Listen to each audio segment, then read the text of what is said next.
ආයි ඔයාලා හැමෝටම සුබ දවසක්. අදත් මම ඔයාලට ලස්සන වීඩියෝ එකක් අරන් එනවා. මම හිතනවා ඔයාලට මේක වැදගත් වෙයි. ඔයාලා මේකේ තියෙන කරුණු සම්බන්ධයෙන් හොයලා බලලා කරුණු 5ක් විතර මම දාලා තියෙනවා. ඒව හොයලා බලන්න හොඳට ඔයාලට මේකෙන් 100.1ක් හරි ඔයාලට ගන්න පුළුවන් වෙයි කියලා මම හිතනවා. ඔයාලා රටකට යනවා නම් ඇත්තෙන්ම හොයලා බලලා යන්න ඕනේ. ඒ රටේ කොහොමද ගෘහ සේවයට යනවා නම් ආරක්ෂාව ඊට කලින් ගියාට මොකද වෙලා තියෙන්නේ? මම ඊයේ පෙරේදත් නිවුස් වලින් කොටක් දැක්කා. ගිහිල්ලා මැරිලා එක්කෙනෙක් කාන්තාවක්. ඉතින් එහෙම එක එක කරදරයටපත් වෙනවා. ඒවත් හොයලා බලලා යන්න ඕන. ඊට කලින් රට ගැන විස්තරයක් කොහොමද මේ දේශගුණයක කාලගුණය ඒ වගේ තත්ත්වවලට කොහොමද තමන්ගේ සෞඛ්‍ය තත්ත්වය තියෙනවද එහෙම වැඩ කරන්න කියලා තමන් මොකක් හරි අංශයකින් යනවනම් දැන් කොරියාව වගේ නම් විභාගයක් කරලා එහෙම තමයි යන්න තියෙන්නේ. එතකොට ඇග්‍රීමන්ට් එකක් ඇවිල්ලා කම්පැනි එක තමයි කෙලින්ම යන්නේ. ඒකින්ද එතන රැකියාවේ සුරක්ෂිතභාවයක් තියෙනවා. දැන් සාමාන්‍යයෙන් රැකියාවකින් එහෙම ජොබ් එකක් නැතුව ගිහිල්ලා හොයාගන්න යනවනම් ගොඩක් ටිකක් අසරණ වෙනවා. ඉතින් ජොබ් එකක් හොයාගන්න බැරි වුණොත් ඒකින්ද ඒවටත් පොඩ්ඩක් ඒවත් දැනගෙන යන්න ඕන. තවත් ඉතින් කෑම පඩිය සම්බන්ධව කොහොමද Tamanට නවාතැන් පහසුකම් ඒ වගේ දේවල් තියෙනවද? තියෙනවා නම් කොහොමද ඒව අපිට ගිහිල්ලා හදා ගන්න ඕනද? නැත්නම් ලංකාවේදීම ඒ ඒජන්සිය හරහාම කරගෙන යන්න ඕනද? ඒව දැනගන්න ඕන. පඩියත් හරියට දැනගන්න ඕන. නැත්නම් ලංකාවේ ලක්ෂයක් ගන්න මිනිස්සෙක් ඒ වගේ රටක ගිහිල්ලා 1.50ක් අරන් වැඩක් නැහැ. වියදම වැඩි.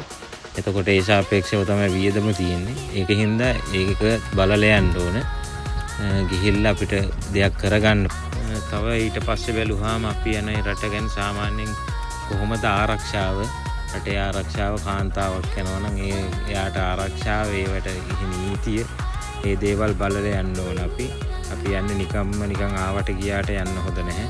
අපි මෙහි පවුල ස්වාමියා භාර්යාව එහෙම කෙනෙක් ගෙදර ඉන්නවනේ ළමයි එක්ක පවුලත් රැකගෙන ඒගොල්ලන්ට ඉක්මනට ඒගොල්ලෝ ගාවට එන්න ඕනේ. ඉතින් ගේමක් ගහගෙන මොකක් හරි දෙයක් කරගෙන හම්බ කරගෙන ඒකින්ද ඔයාලා ආරක්ෂිතව ඒව කරගන්න ඕන. ඊට පස්සේ විශාල මුදලක් වියදම් කරලා යනවා නම් අපි බලන්න ඕනේ මේ මුදල හොයන්න කොච්චර කාලයක් යනවද පඩියත් එක්ක. ඒක හොයාගන්න ඒවත් බලලා ගොඩක් ඉතුරු කරන්න පුළුවන්ද? කාමර වලට විශාල මුදලක් යනවද? දැන් කොරියාව වගේ නම් කාමරයක් දීලා කන්න බොන්නත් දීලා ඉතින් සාමාන්‍ය ලංකාවේ එක බැලුවාම ලංකාවේ එක්කෙනෙක්ගේ පඩියයි 10 ගුණයක විතර පඩියක් ඉතින් හම්බ වෙනවා. ඒකින්ද ඉතින් අවුලක් නැහැ. කොහොම හරි එක්සෑම් එක කරගෙන ආවට ආරක්ෂාවත් හොඳයි. කාන්තාවකට උනත් ආරක්ෂාව හොඳයි. පිරිමියෙකුට කිසි ප්‍රශ්නයක් නැහැ. මම මෙහෙ දැන් අවුරුදු 10ක් ඉඳන් එක්ස්පීරියන්ස් එකකින් කියන්නේ. එහෙම කිසිම ප්‍රශ්නයක් වෙලා නැහැ. අපි හොඳට ඉන්නවා නම් මේ නීතියෙන් කොරියන් ජාතිකයන්ටයි අපිටයි කියලා වෙනසක් නැහැ. ඒ වගේ මැද පෙරදි කියනවා නම් ඒවත් කොහොමද? රැකියා කොහොමද? පඩිය කොහොමද?